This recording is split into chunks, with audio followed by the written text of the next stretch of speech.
కాళేశ్వరం కేసులో కీలక పరిణామం చోటు చేసుకుంది. కాళేశ్వరంపై సీబీఐ విచారణకు లైన్ క్లియర్ అయింది.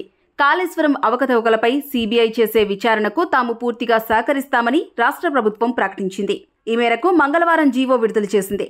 తెలంగాణలో సీబీఐకి ఎంట్రీ లేకుండా 2022లో గత ప్రభుత్వం చేసిన విషయం తెలిసిందే.